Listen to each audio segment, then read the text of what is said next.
Thank you very much. It gives me great pleasure to introduce our next speaker to the Bicentennial Symposium. Dr. Charles Sawyers is the chair, the inaugural chair of the Human Oncology and Pathogenesis Program at Memorial Sloan Kettering Cancer Center. He's a Howard Hughes investigator, and he's the Kravis chair at Memorial Sloan Kettering. Dr. Sawyers was born in Nashville, attended Princeton, the only flaw in his CV to date.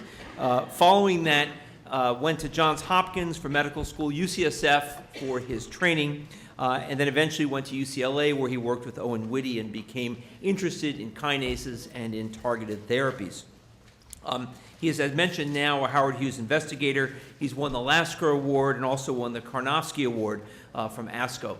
Dr. Sawyers is the embodiment of what it means to be a successful translational researcher, someone who has taken the observations and findings from his laboratory and applied it to a real and important clinical problem.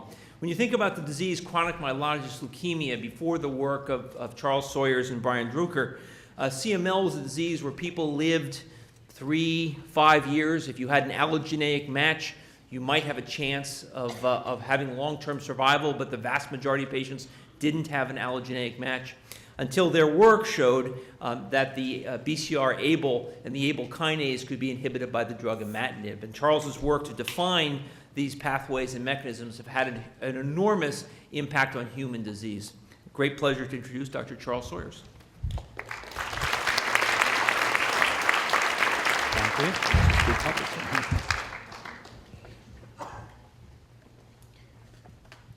Well, thank you, Tom, and thank all of you for coming back after such a lovely Friday afternoon.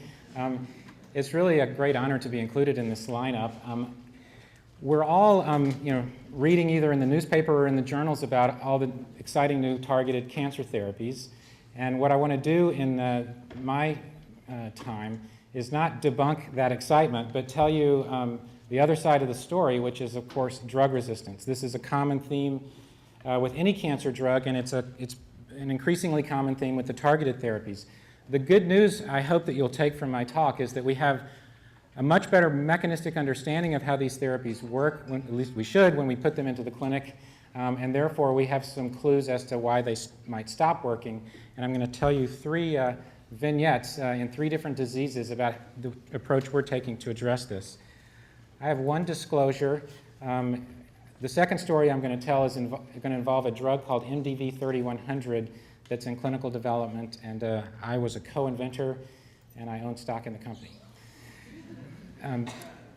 But what I'm telling you is going to all be true.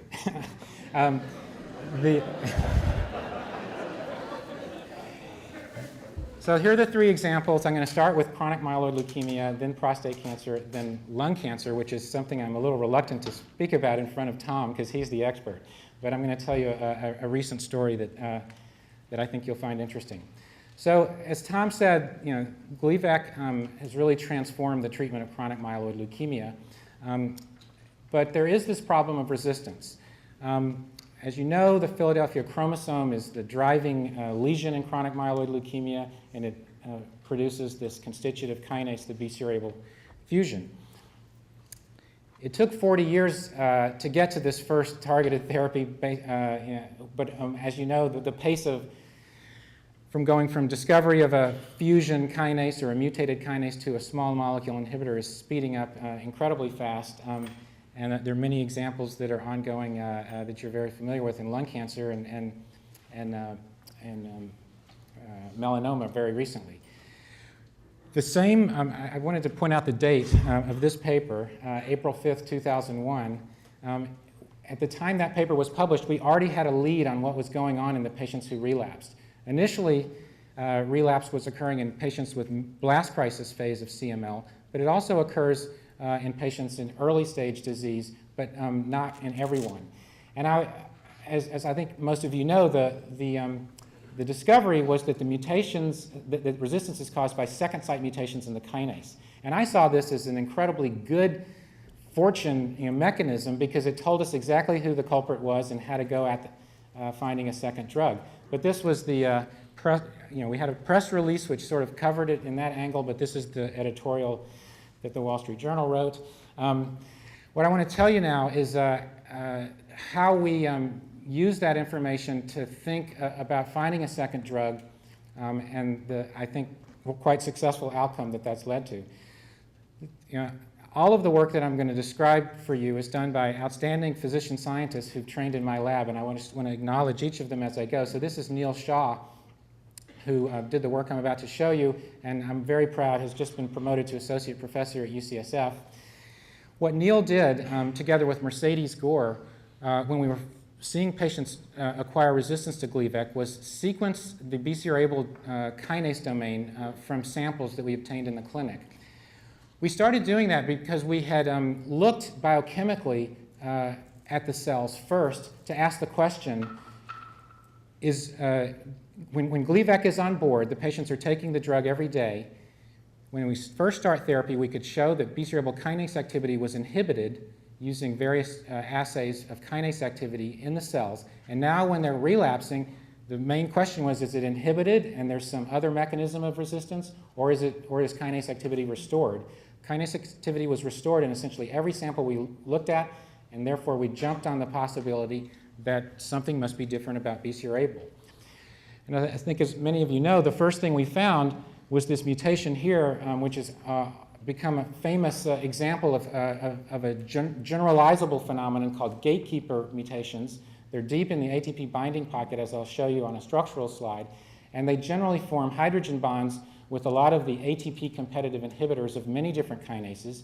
And the list continues to grow of examples of patients with different diseases who develop resistance to the appropriate kinase inhibitor due to mutation of this site.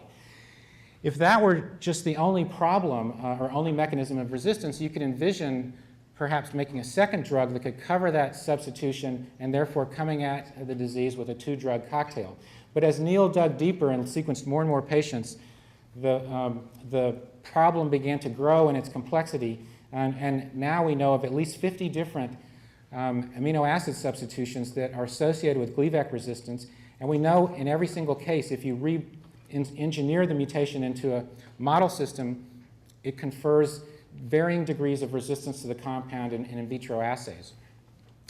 So at this point, I was fortunate enough to link up with John Currian, a structural biologist at Berkeley, who had just solved the first crystal structure of ABL bound to Gleevec. And this is a picture of that. Here's Gleevec is the drug in gold, and here's the ABL kinase domain in gray. And what I've pointed out is a couple of interesting regions. Each of the colored residues, or balls, is a residue where a mutation has occurred. So this is the T315I mutation that forms a hydrogen bond with the drug. And the substitution there puts a bulky isoleucine and therefore causes resistance through steric hindrance. But when you start to look at this pattern and you see mutations way over here in the activation loop and in the phosphate binding loop, and it was not at all clear how they could be causing resistance. So in puzzling over this structure with John's group, modeling in each of the different new amino acids and looking at predicted effects on the structure, we came up with the following proposal. And I'm just going to turn this for you, and I hope you can appreciate that this part of the activation loop you should envision it coming out of the board at you and this part of the drug running behind it. So that was an important insight when John solved this structure, because it shows that the kinase is in what's called the closed conformation when the drug is bound. And the prediction is that because of this portion of the molecules is that the Gleevec shouldn't be able to bind the open conformation. And when we did the modeling studies, the prediction was that the substitutions in general favored an active or open conformation of the molecule. And therefore, we proposed that resistance was caused by the inability of the enzyme to achieve this closed shape and therefore bind the drug. A prediction from that would be that a second compound, which was agnostic about the shape of the position of the activation loop and could bind in the open conformation, might be effective against some of these mutants. So I actually literally proposed that at an AACR meeting, a cancer research meeting, now many years ago, and I got a call a week later from scientists at Bristol Myers Squibb, and they said, we think we might have a compound that has those properties that we'd like to send you. And that compound turned out to be the drug dasatinib. At the time, they had optimized this to be an inhibitor of the T-cell kinase LCK, and then in doing a specificity profile, noticed that it also was a potent inhibitor of ABL. The reason that was an important clue is because the shape of ABL and SARC family kinases, of which LCK is a member, are very different in the closed conformation, but very similar in the open conformation. So we put two and two together. We said, well, maybe dasatinib is binding the open conformation. At the time of that discussion and subsequent experiments, we didn't have this structure, but this is a structure that BMS solved.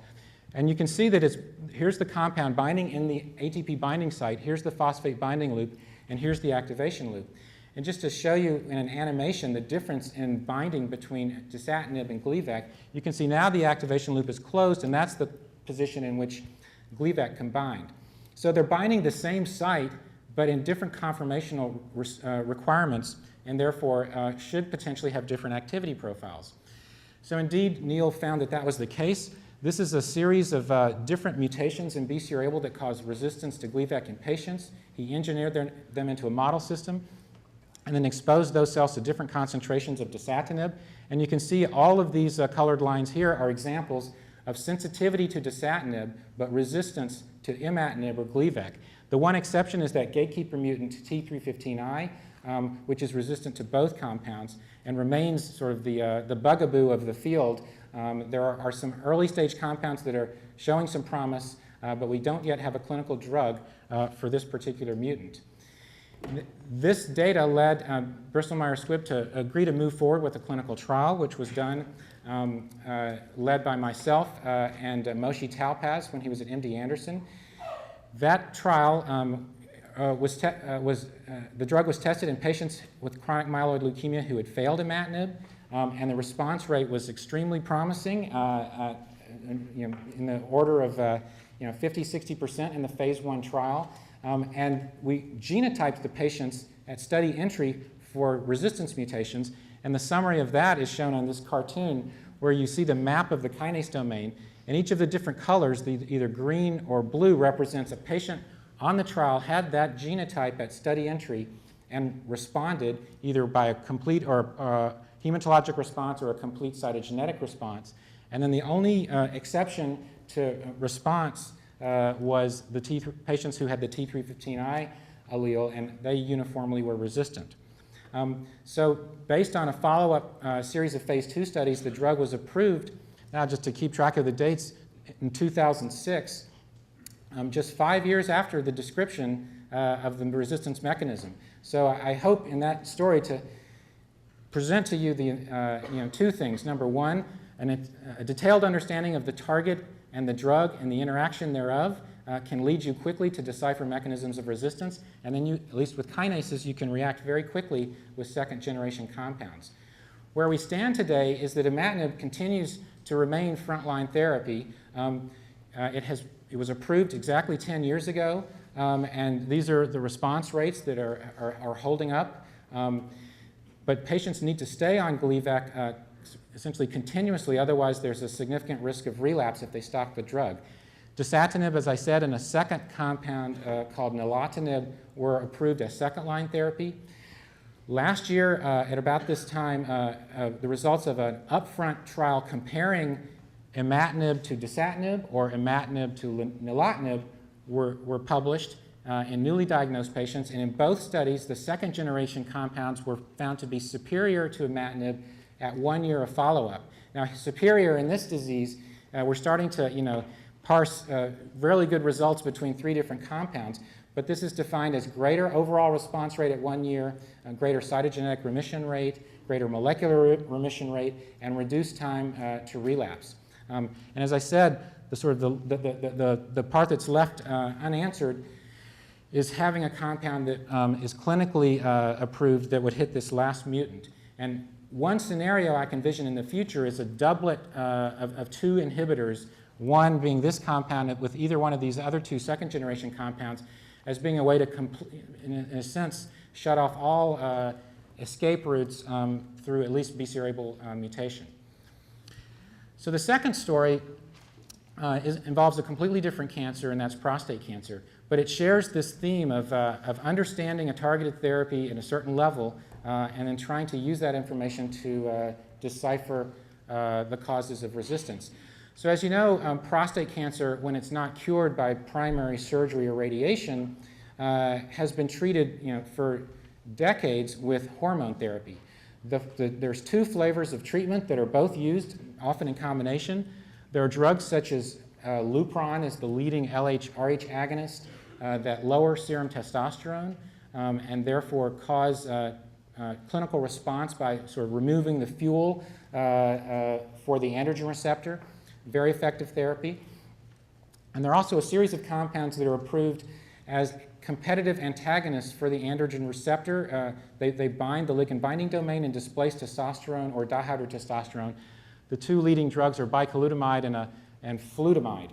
Now, both are very effective, but all three of these compounds, the rule is that patients will respond for a period of time and then develop resistance. Now, interestingly, the two anti-androgens are well known to have mixed properties as antagonists as well as agonists. One of the best demonstrations of that is a clinical phenomenon called anti-androgen withdrawal syndrome, and I'll illustrate this on this simple cartoon. So this is just meant to depict the typical course of a patient with metastatic prostate cancer whose disease burden is rising, in the clinic usually monitored by serum prostate-specific antigen level in the blood. The patient undergoes first round of hormone therapy, dramatic response, 90% or higher of all patients.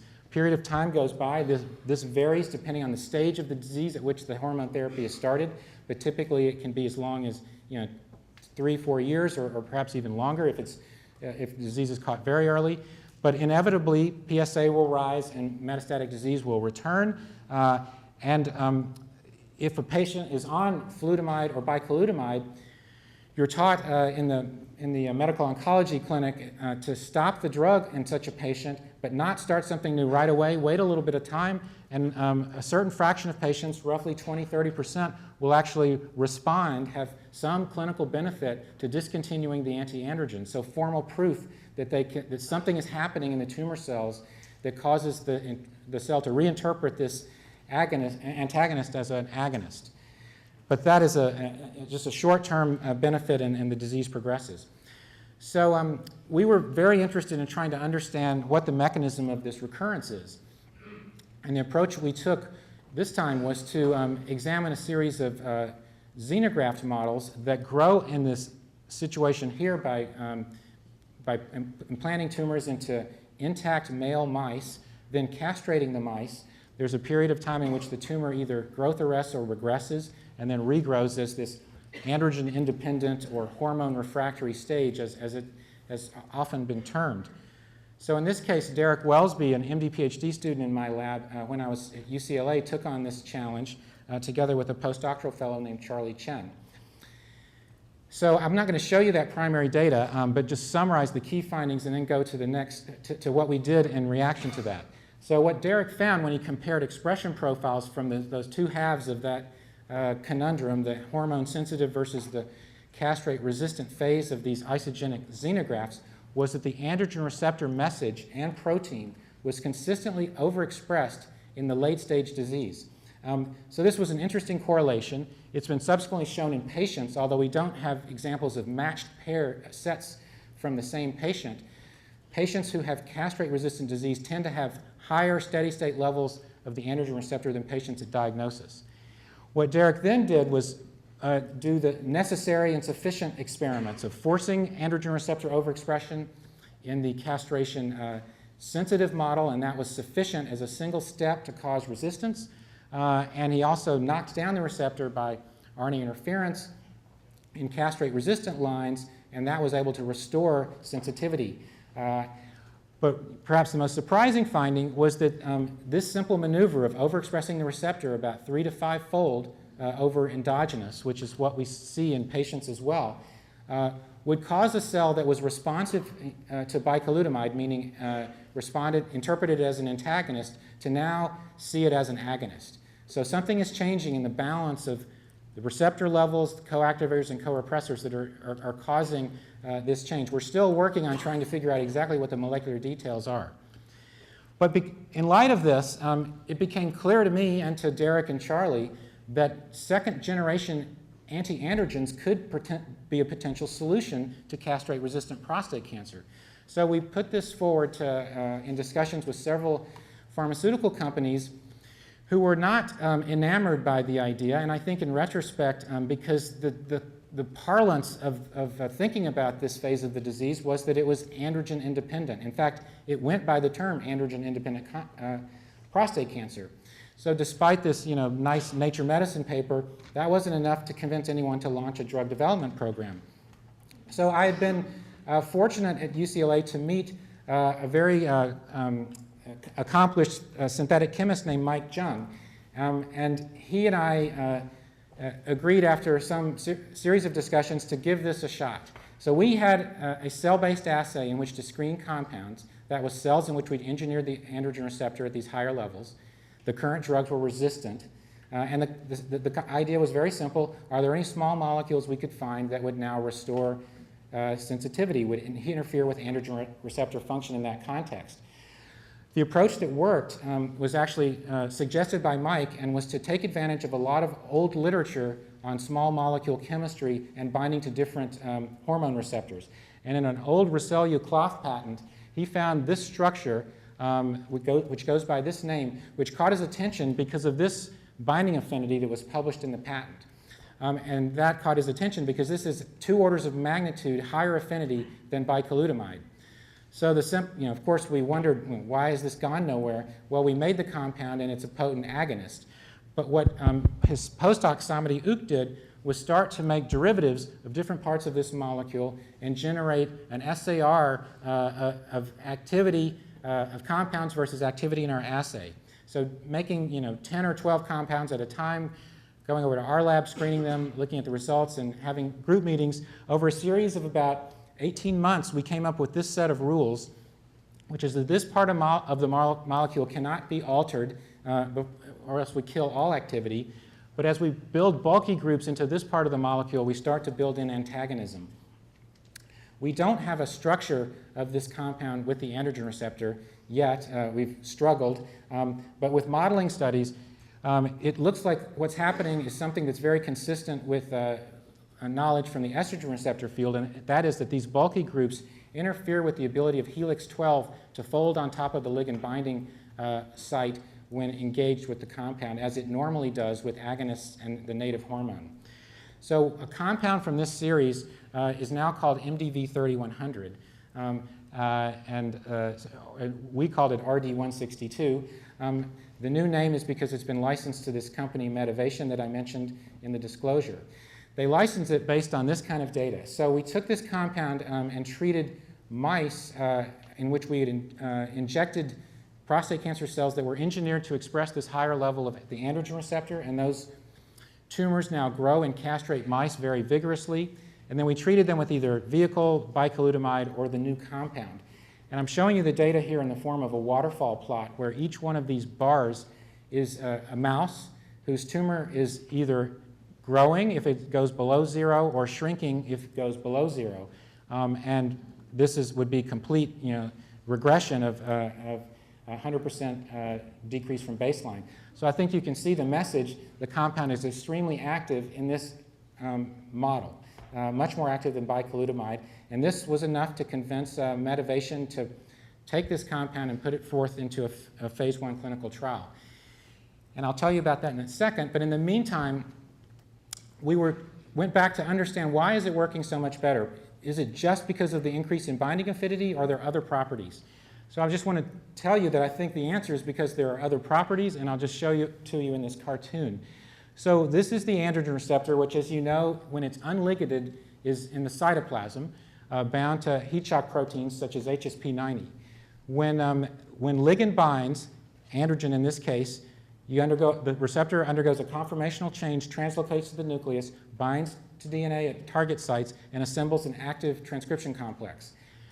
Interestingly, when bicalutamide binds, it actually, the sort of life cycle of the receptor is not that different. Still undergoes the conformational change, translocates to the nucleus, binds almost all of the same number of target sites as we've now shown by ChIP-seq, but is believed to exert its antagonistic properties by assembling a complex that's not optimal, including the recruitment of co-repressors such as NCOR and SMART.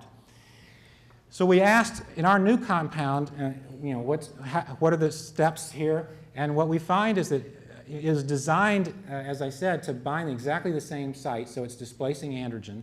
A conformational change, which we can't get our hands on structurally yet, occurs, but only about 20% of the pool of the androgen receptor makes it across to the nucleus.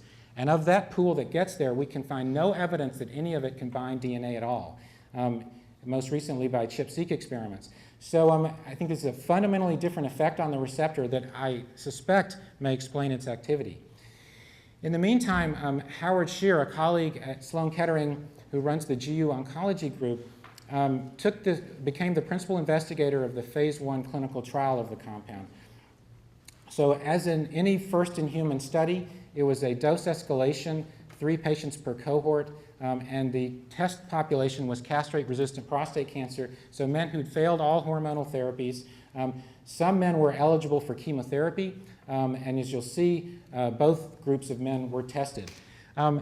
The first 3 patients were treated with a dose that we suspected would be far too low to have any therapeutic effect, but almost miraculously, all 3 men had a subtle decline in the serum PSA level within the first 28 days. There were no side effects, so the next dose was tested. That was 60 milligrams, and again, all 3 patients at that cohort had declines in serum PSA.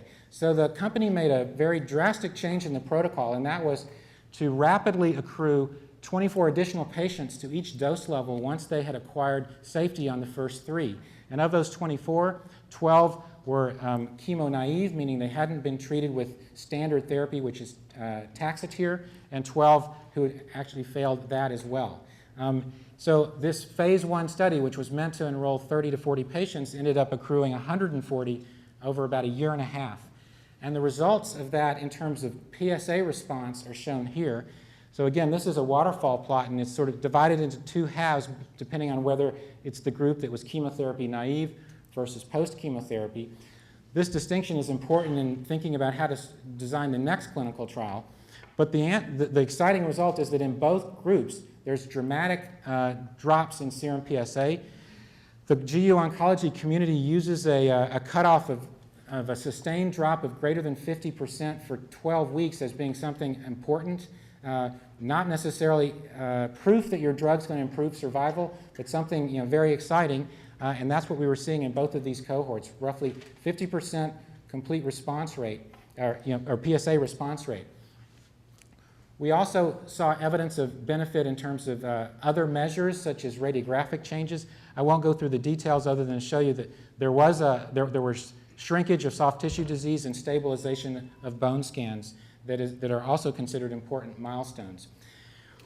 So what's happening now is that the drug is in a phase 3 registration trial in this post-chemotherapy population being compared to best supportive care, and it's expected to read out sometime at the end of this year.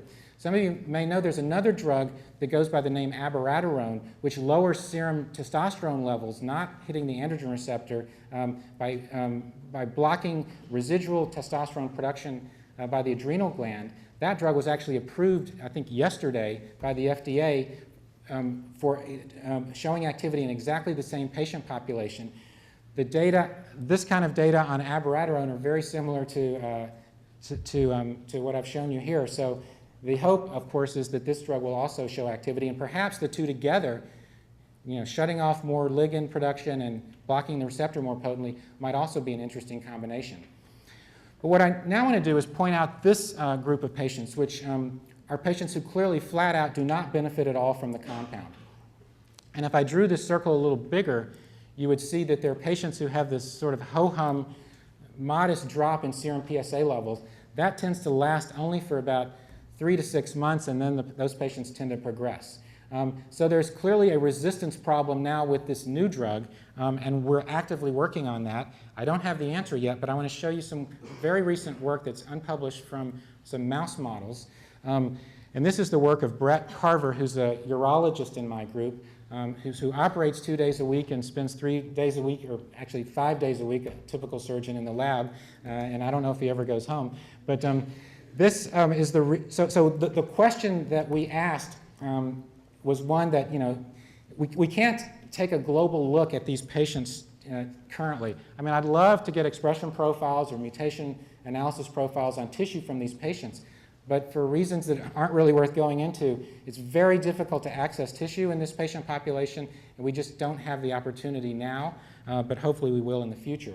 So in the meantime, we're taking some guesses. So P10 is a guess. Why? Well, it's a common lesion. It does its frequency would match with the frequency of resistance. And there's data from others in breast cancer. Breast cancers often have mutations in PIK3CA, the PI3 kinase isoform, and those patients those mutations can sometimes mitigate the response to hormone therapy in breast cancer. So there's precedent for the PI3 kinase signaling pathway to perhaps play a role here.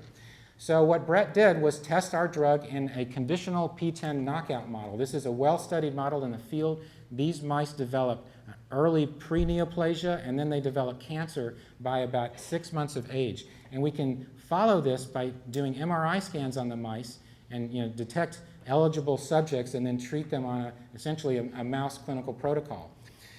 So we have two different mouse models that we looked at here in this experiment. So this is a MYC transgenic model that we just use sort of as a control. And then here's the P10 model. And you can see the tumors in the MYC model shrink 80% or so over a 5-week period of time, whereas the P10 mice have a very modest response. This is shrinkage. And, the untreated mice, the tumors actually grow.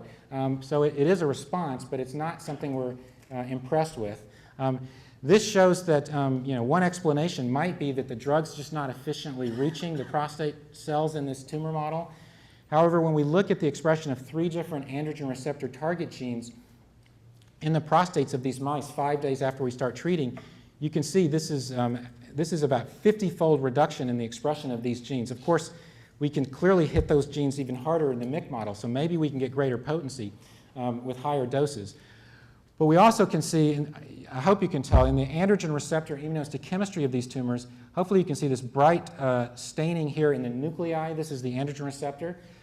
In this panel here from drug-treated mice, the androgen receptor is not nearly as nuclear, so showing that the drug is having that effect that I mentioned of impairing nuclear translocation. So this points to P10 as a potential resistance marker. It also raises an exciting new possibility, and that is if we use an inhibitor of the PI3 kinase pathway, which is upregulated in these mice, maybe we can have a better treatment response than this. So we did that using a compound called BEZ235 that's an experimental compound that's in clinical development. Novartis is taking it forward. It's not a pure PI3 kinase inhibitor. It hits mTOR, mTORC2 complex. It's an ATP competitive inhibitor of TOR, and it also hits PI3 kinase. In the doses we're giving, we can document inhibition of PI3 kinase signaling as measured with a phospho-AKT antibody, and also inhibition of TOR signaling with this downstream readout of TOR activity. We can see that the proliferation of the cells is impaired in the P10 model. There's really no effect in the MYC model, interestingly, with a PI3 kinase inhibitor. But we don't see much tumor shrinkage. That's shown here. So here's the control group. You can see the tumors do grow over this 5-week period of time, but they only shrink about 20% at best with the PI3 kinase inhibitor. So why is this? Well, we posited that perhaps the androgen receptor is now exerting this survival signal that the tumor still has, and therefore we're not able to kill the cells. So we see a proliferation effect, but not a cell death effect that's substantial. So we decided to look at the androgen receptor pathway in these animals after treatment with this drug. And to our surprise, what we found is that inhibition of the PI3 kinase pathway sort of paradoxically activates the androgen receptor. So the evidence for that is probably best shown here. This is the expression of 3 androgen receptor target genes at baseline, and this is 5 days after adding the PI3 kinase inhibitor. You see a big upregulation in expression of roughly 15 to 20-fold of some of the target genes. We can model this in cell lines using reporters, and different TOR inhibitors or AKT inhibitors all share this property of activating androgen receptor transcriptional activity and actually stabilizing the receptor when we inhibit this pathway. So this is obviously something that we don't want to be happening in prostate cancer cells.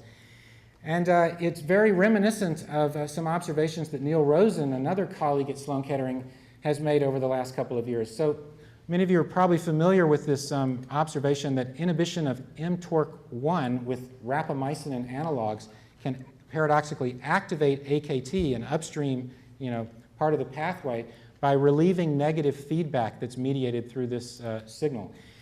Neal has more recently found that with an AKT inhibitor, there's another overlay or level to this feedback. Transcriptional control of certain receptor tyrosine kinases is disabled or activated when you add the AKT inhibitor. And paradoxically, you see more HER2, HER3 phosphorylation in breast cancer cells when you add an AKT inhibitor. So it turns out we are seeing exactly the same thing. We see HER2, HER3 activation in prostate cancer cells when we add this BEZ compound. Now, how does that explain how you can activate the androgen receptor? Well, several years ago, my group had actually, for other reasons, mapped a pathway between HER2, HER3, and androgen receptor. So we sort of come full circle now. The inhibition of this pathway in these PTEN null prostate cancers is activating the androgen receptor through these HER kinases. So of course that begs the question of, in addition to elucidating the molecular details of these feedback loops, just treat with both compounds at the same time. And now you can see this is now 100% shrinkage here. You can see we're getting dramatic tumor regressions when we use the combination of the anti-androgen and the PI3 kinase inhibitor, even in the PTEN model and in xenograft models.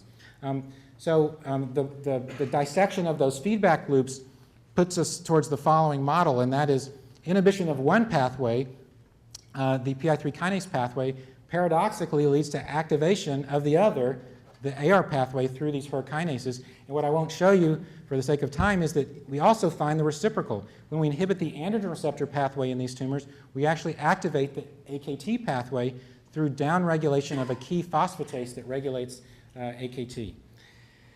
So moving forward, where can we go? Well, what I've shown you is that we think that PTEN is a resistance marker for the MDV compound, and we very much want to ask that directly in the patients. We will get there, but we have to get more tissue.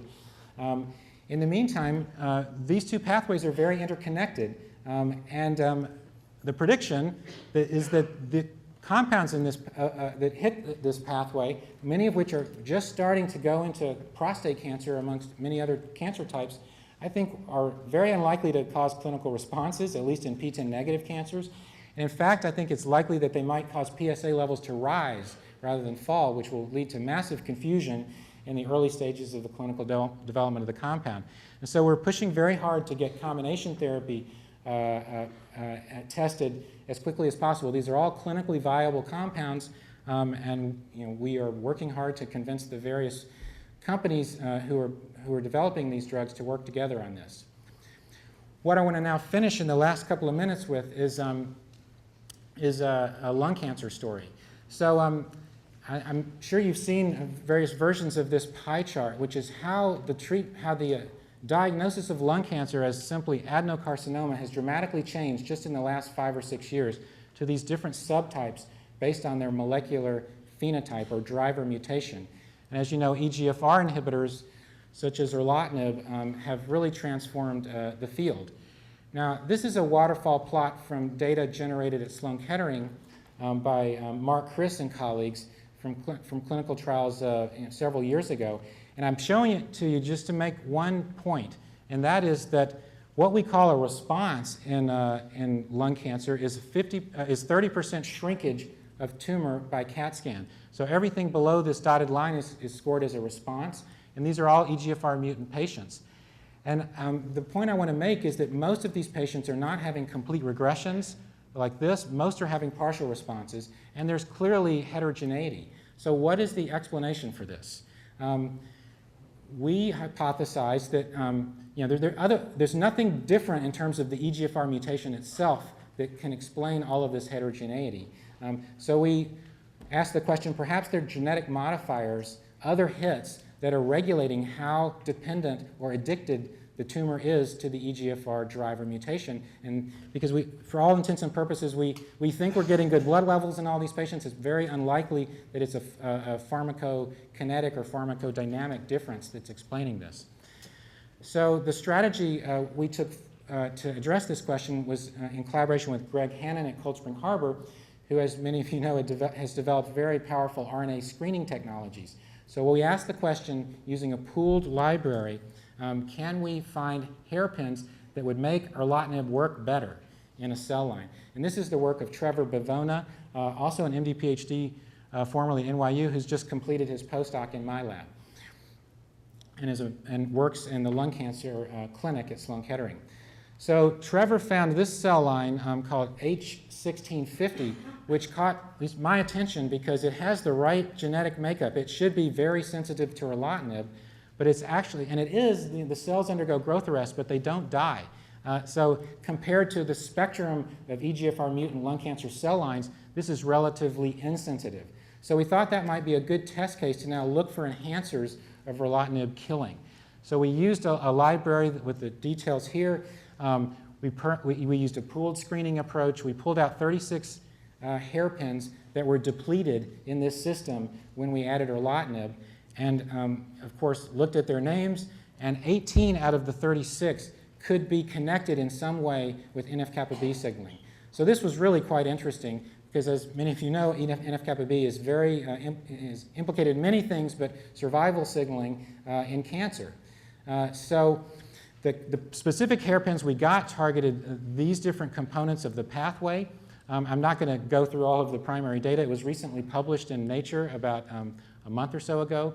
I'm just going to show you data from one of them, which is critically important for the translational implications, and that is this kinase IKK beta, because it's presumably a druggable lesion. So this shows you in a xenograft assay how these tumors grow normally. This is how relatively unresponsive to erlotinib they are. This shows you the effect of knocking down IKK beta in these tumors, and this shows you now the regressions we start to see when we add erlotinib. So this is the reason we're excited about this pathway, at least in this model. Now, what do we know about NF-kappa B signaling in patients?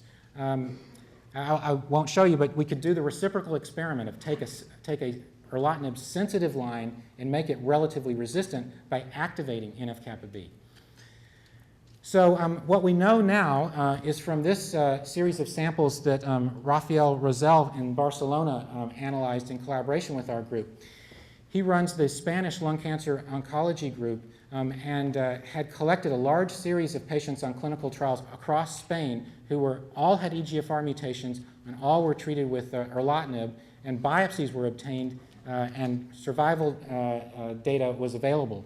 So he looked at a couple of genes from our hit list and found that the level of expression of the inhibitor of IKkappa B, patients who had high levels of IKkappa B and therefore low NF-kappa B activity, presumably, had a much better outcome in progression-free survival as well as overall survival. And importantly, this effect, this prognostic effect in this one data set didn't transfer to a different group of EGFR mutant lung cancer patients who were treated with chemotherapy that were available, were available from Sloan Kettering in the days before erlotinib. So this sort of biomarker prediction here is specific to this drug and not generic for lung cancer. So the implications here are that NF-kappa B activation can promote resistance, that the expression of this RNA level, which should predict for reduced activity of NF-kappa B, could be a biomarker of treatment response, and we'd obviously like to see this looked at in other data sets. But I think from the translational angle, the question is, can we combine an EGFR inhibitor with an NF-kappa B pathway inhibitor, type of inhibitor, unknown at this point, to enhance response rates and perhaps extend treatment duration. So I've tried to hopefully show you how with targeted therapies, we know the enemy, we know how the enemy can outsmart us if we just look carefully, and that can very quickly lead us to solutions to acquired resistance. And I think I've mentioned everybody along the way, so I'll stop now and be happy to take questions. Thank you.